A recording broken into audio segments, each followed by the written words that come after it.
So the three of us are just having a really inspired conversation about all the things that are moving through us in this time of year. It feels like the winter is such a potent time of hibernation and reflection, and that when the spring comes, sometimes we feel like everything starts to speed up really quickly, and all these plans that we want to make happen go become sort of stressful. And how could we take this time to reflect and dream about a way to make spring more easeful, to invite what we want that to look like rather than just falling into the speed of that?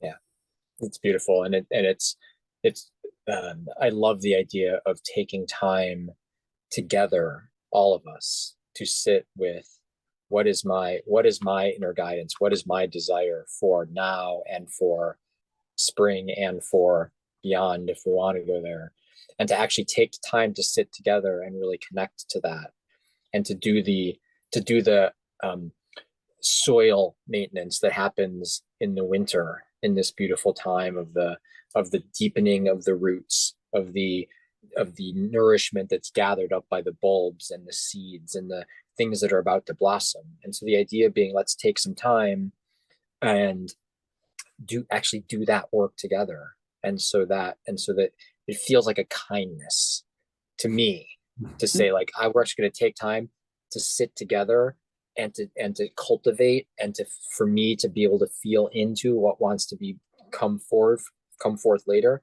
Like, that feels really juicy and beautiful, so I'm excited to do it with the two of you and more. I love that. We are too. I appreciate something you said earlier too, Emma, which was so often when I'm in the midst of a season, like I'm in the middle of winter, I don't even want to think about spring yet. That just stresses me out. But it's like if we can set aside some intentional time to at least start dreaming about what that next season might be like, and then maybe Yeah. start taking some small steps towards those dreams. When that time comes, it won't be like, oh shoot, it's spring. I didn't get anything ready.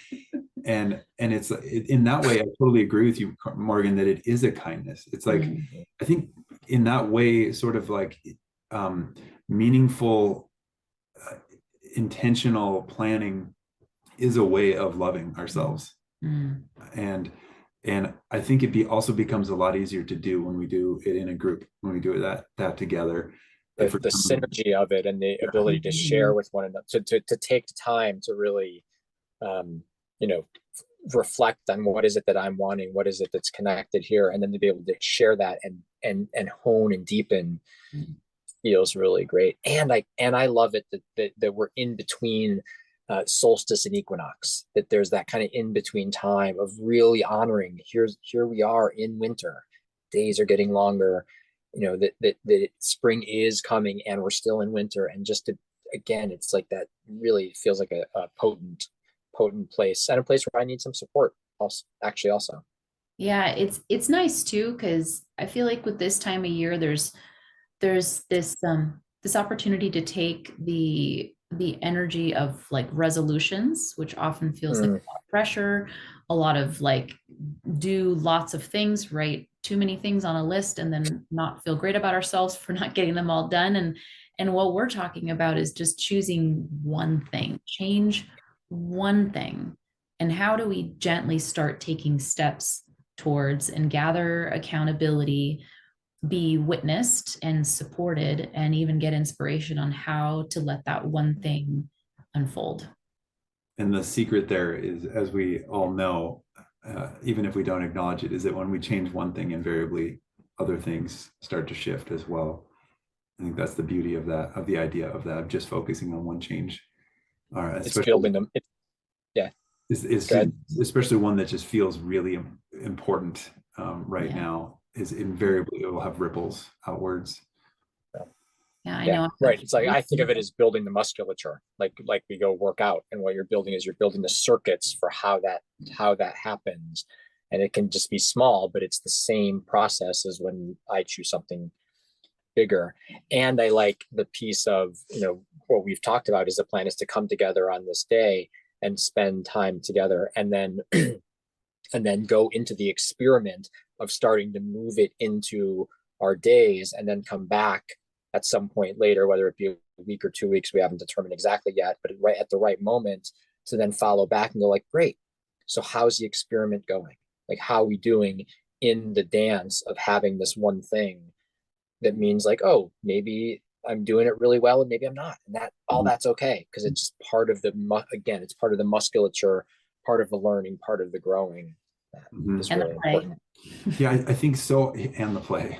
So often the pressure that we put on ourselves around resolutions and goals is that okay, I'm going to speak from the I may have that resolution or goal and state that or declare that, but then neglect coming back to it.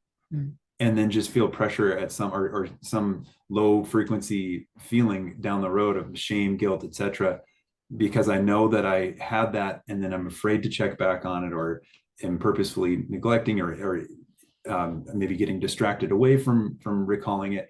So I think having this intentional of like, I'm going to set this, and then at this time I'm going to come together and revisit it, and then just to be able to do that with people and feel supported with people if we are stuck or tripping. It's just such a beautiful thing. What a cool way to help nurture the changes we all want to make in our own lives. Yeah.